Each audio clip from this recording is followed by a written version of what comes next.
ఉన్న బంగారాన్ని విడిపించి ఆ రోజు ఆన్లైన్ రేటుకే మేము కొంటాం. Sharma gold company. మిమ్మల్ని చెయ్యి చాచండి అని నేను చెప్పనులే, కానీ ఒక కొడుగ్గా తీసుకోండి. మా సుమన్ టీవీ నుంచి ఒక చిన్న అమౌంట్ ఇస్తున్నామ్మా. దీన్ని మీరు వేరేగా భావించొద్దమ్మా. ఎప్పుడు బాగుండాలి సార్. Thank you.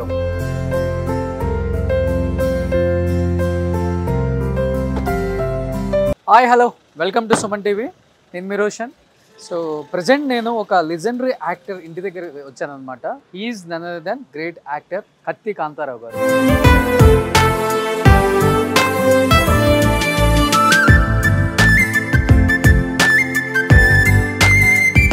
అంటే ఆ రోజుల్లో ఎన్టీఆర్ గారు పోషించిన అన్ని పాత్రలు కూడా ఆయన కూడా పోషించారు. ఒక శ్రీరాముడిగా, ఒక శ్రీకృష్ణుడిగా, అంటే ఎన్నో సినిమాలు. అంటే ఎన్టీ రామారావు గారు నిర్మించిన సినిమాల్లో కూడా ఆయన చాలా మంచి మంచి పాత్రలు వేశారు. అండ్ ఒక రకంగా చెప్పుకోవాలంటే ఆ రోజుల్లో జానపద సినిమాలు అంటేనే మనందరం గుర్తొచ్చేది కత్తి కాంతారావు గారు అనమాట. అండ్ ఎన్టీఆర్ గారి తర్వాత అన్ని జానపద చిత్రాలు చేసిన ఏకైక నటుడు కత్తి కాంతారావు గారు. అంటే అలాంటి సినిమాలు మనకు అందించారనమాట. అండ్ ఆయన నారద పాత్రలో కనిపించినప్పుడు ప్రతి ఒక్కళ్ళు కూడా నారద పాత్రలో ఈయన తప్పితే ఇంకొక యాక్టర్ను చూడలేమన్నంత లెవెల్లో ఆయన ప్రతి సినిమాలో యాక్ట్ చేశారనమాట. అండ్ శ్రీకృష్ణ తులాభారం కానీ, శ్రీకృష్ణ విజయం కానీ, శ్రీకృష్ణ సత్య కానీ, ఇలా ఎన్నో సినిమాలలో నారద పాత్ర అంటే మనందరం గుర్తొచ్చేది కత్తి కాంతారావు. సో అలాంటి కత్తి కాంతారావు గారు చివరి రోజుల్లో చాలా ఇబ్బందులు పడ్డారు.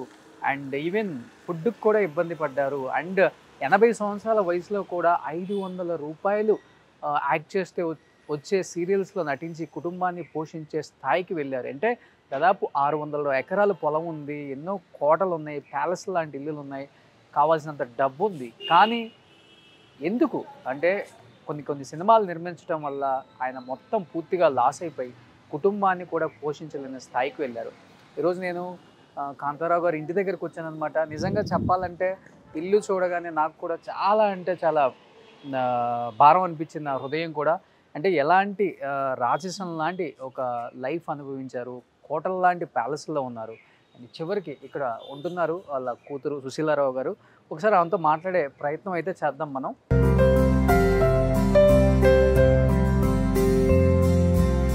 సరే, మాట్లాడే ప్రయత్నం చేద్దాం. అమ్మా నమస్తే. అమ్మా ఇక్కడ మనకు కనిపిస్తున్నారు మనకి సుశీలారావు గారు అనమాట, కత్తి కాంతారావు గారు అమ్మాయి. అమ్మా నమస్తే. నమస్తే అండి. ఎలా ఉన్నారు? బాగున్నాను సార్. సేమ్ నాన్నగారిని చూసినట్టే ఉందమ్మా.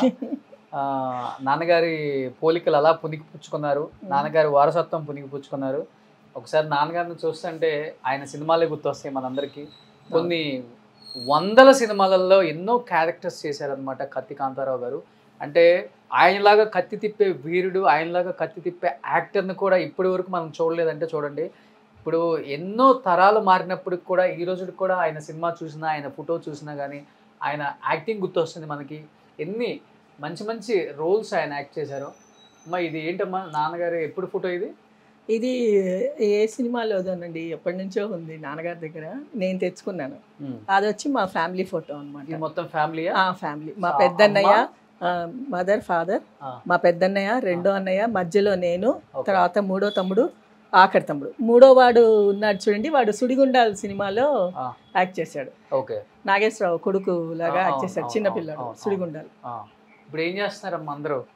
అందరూ ఎవరి మట్టు వాళ్ళు సెటిల్ అయిపోయారు. ఎక్కడున్నారు? పెద్దవాళ్ళు ఇద్దరు చెన్నైలో ఉన్నారు, ఇద్దరు చిన్నవాళ్ళు ఇద్దరు ఇక్కడే ఉంటున్నారు. మల్లాపూర్లో ఉంటారు. నలుగురు మొత్తం బ్రదర్స్? మొత్తం నలుగురు. ఇద్దరు అన్నయ్యలు, ఇద్దరు తమ్ముళ్ళు, ఒకే ఒక అమ్మాయి. నేను ఒక్కదాన్ని. సో ఒకే ఒక్క అమ్మాయి అంటే నాన్నగారు ఎలా పెంచుకున్నారో మాకు తెలుస్తుంది. ఎలా పెంచారు నాన్నగారు? ఎలా చూసుకున్నారు? యాండి ఉన్న ప్రేమ అంతా ఇచ్చి పెంచారు. చాలు, చాలా ప్రేమతో పెంచారు. చాలు, నన్ను మంచిగా చూసుకున్నారు సార్, చాలా బాగా చూసుకున్నారు. ఆ ఇంటికి నేను ఒక చిన్న సైజ్ రాణిలాగా చూసుకున్నారు. ఒకతే కూతురు అవ్వటం మూలన అది ఒక ప్లస్ పాయింట్ అయింది నాకు. ఒకతే అమ్మాయి రాణిలాగా చూసుకున్నారు, కోట లాంటి ప్యాలెస్ లో ఉన్నారు. అవునండి, పెద్ద. అంటే ప్రేమతో చూసుకున్నారు అన్నారు. ప్రేమతో అండి. అమ్మ అలాంటి ప్యాలెస్ లో ఉండొచ్చి ఒక రాణిలాగా బతికింది మీరు. అంటే మాకే మనసు కొంచెం భారంగా అనిపిస్తుంది.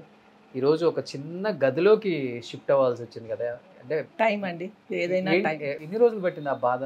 అంటే నేను మ్యారేజ్ అయ్యి వచ్చిన తర్వాత మాకు ఇక్కడ సొంత ఇల్లు ఉండేదండి మా హస్బెండ్కి. కాకపోతే ఆయన ఫ్లాట్స్ అది కట్టాలని కట్టారు. బిజినెస్ అంటే ఇష్టం, బిజినెస్ పెట్టారు, అది కలిసి రాలేదన్నమాట. దాంతో కొంచెం లాస్ వచ్చింది. తర్వాత ఆయన కూడా పోయారు. నాకు 3 పిల్లలండి, 2 కొడుకులు 1 కూతురు. అంటే ఒక పక్క నాన్నగారు సినిమాలు తీసి లాస్ అయిపోయారు, ఈయన బిజినెస్ ఇప్పుడు అద్దె రూము, ఇది అద్దె ఇల్లు. కొంచెం ఎట్లన్నా బ్రాహ్మిన్స్ కదండి, అంత బిజినెస్ చేయటం రాదు, కొంచెం కష్టం. సరే ఇంకా ఎట్లాగైతే ఎంతో కష్టపడి మా పిల్లలు 3 అయితే ఆస్ట్రేలియాకి పంపించాం. సో వాళ్ళు అక్కడ జాబ్స్ చేసుకుంటున్నారు, వాళ్ళందరూ సెటిల్ అయ్యారు. సో మీరేం చేస్తున్నారు ఇప్పుడు? నేను మొన్నటి దాకా జాబ్ చేసేదానండి, కంటెంట్ రాసేవాళ్ళం అనమాట. బుక్స్ రాసి దాని తర్వాత వాటికి కీ తయారు చేయటం, క్వశ్చన్ చెక్కింగ్, ప్రూఫ్ రీడింగ్ ఇవన్నీ చేసేదాన్ని మొన్నటి దాకా. అంతకుముందు స్కూల్లో పనిచేశాను, మాతృశ్రీ స్కూల్ అని చెప్పి, ఈఎండ్ఎల్ స్కూల్ అని చెప్పి నల్లకుంట్లో ఉండేది. నేను 20 years నుంచి జాబ్ చేస్తూ ఉన్నాను సార్. ఇప్పుడు ఆపేశారు? ఇప్పుడు 64, ఇప్పుడు ఇంకా రిటైర్ అయ్యే ఏజ్ కదా, 64 years దాకా నేను చేశాను జాబ్. తర్వాత మానేశాను. ఇప్పుడు నాకు 68 ఇప్పుడు. అవునండి. సో మీరు ఒక్కళ్ళే ఉంటున్నారు? నేను ఒక్కదాన్నే ఉంటున్నాను సార్, ఒక్కదాన్నే. పిల్లలు ఎప్పుడన్నా వస్తే ఇక్కడ ఉంటారు నాతో. ఎంత రెంట్ ఎంత దీనికి? దగ్గర 8 కడుతున్నాను దీనికి రెంట్. అవునండి. అంటే ఆ అమ్మాయి ఎవ్రీ ఇయర్ పెంచుకుంటూ పోతారు కదా వాళ్ళు. సో అట్లా. ఎక్కడ మీ ప్యాలెస్ లాంటి కోట ఇల్లు ఎక్కడ? చెన్నైలో విజయరాఘవాచారి రోడ్లో ఉండేది. తర్వాత అది అమ్మేశారు నాన్నగారు, అమ్మేసి హైదరాబాద్ వచ్చేసారు నాన్నగారు. సో మొత్తం అక్కడ ఆస్తులు ఏం లేవు ఇంకా? మొత్తం లేదు. ఆయన ఎంత సంపాదించి ఎంత కొనుక్కున్నాడో అయిపోయింది. పొలం ఎంత ఉండేది? 400 ఎకరాల పైన ఉందని విన్నాను నేను. అది ఏదో గ్రౌండ్. ఆయనకి మా ఫాదర్ వాజ్ వెల్ బోర్న్ అండి. పుట్టినప్పుడే ఆయన చాలా డబ్బుతోటే పుట్టాడు మా నాన్నగారు.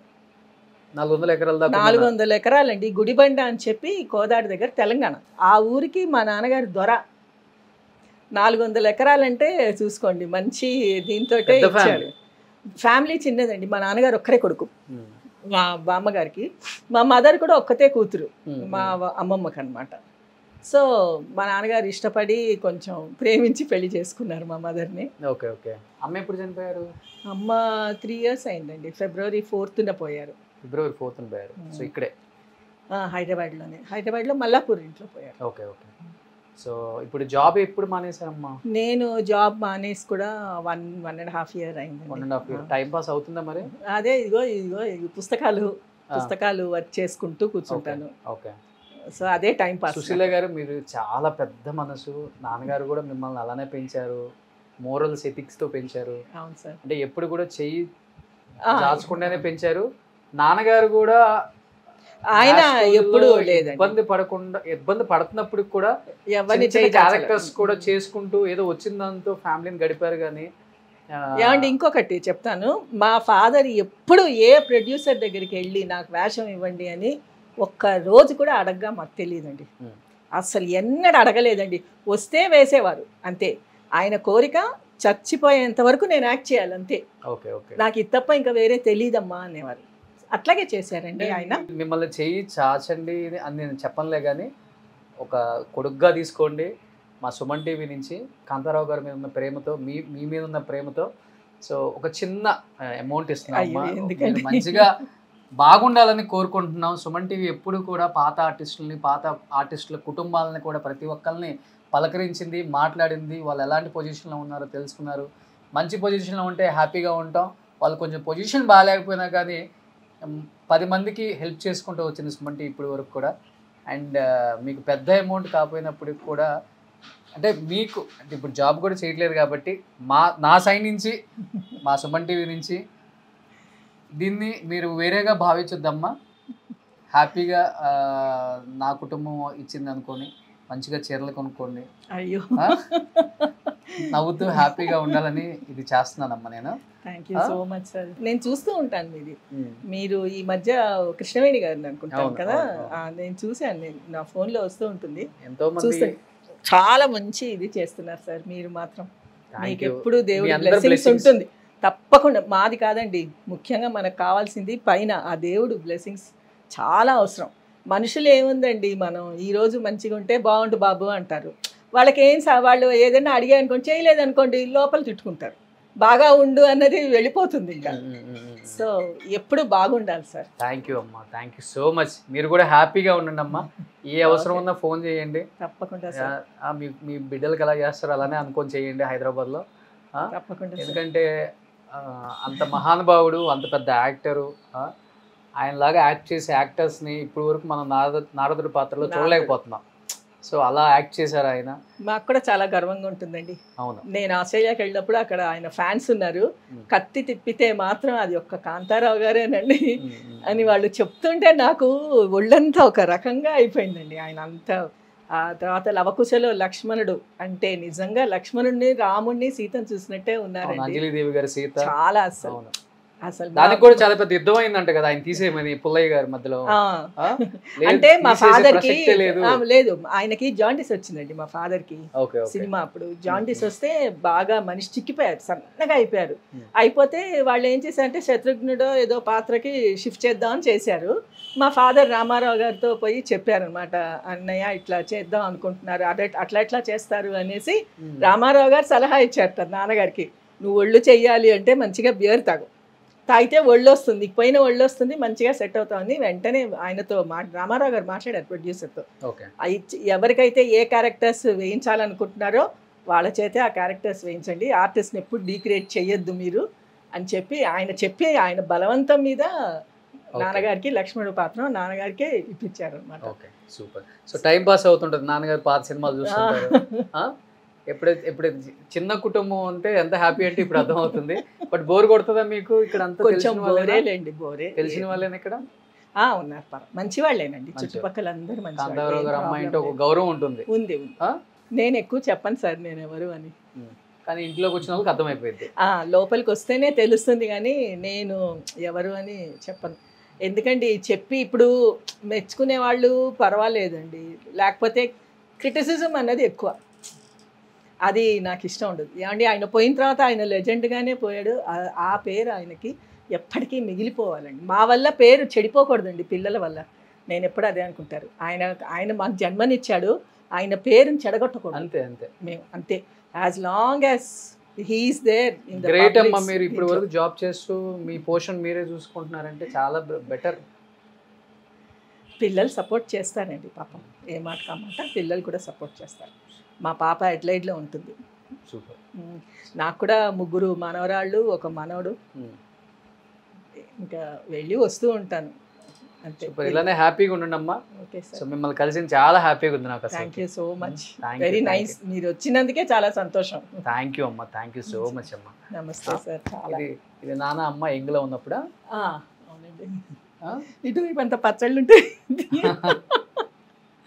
సూపర్. సుమన్ టీవీలో మీ పర్సనల్ అండ్ బిజినెస్ ప్రమోషన్స్ కోసం కింది నెంబర్కి కాంటాక్ట్ చేయండి.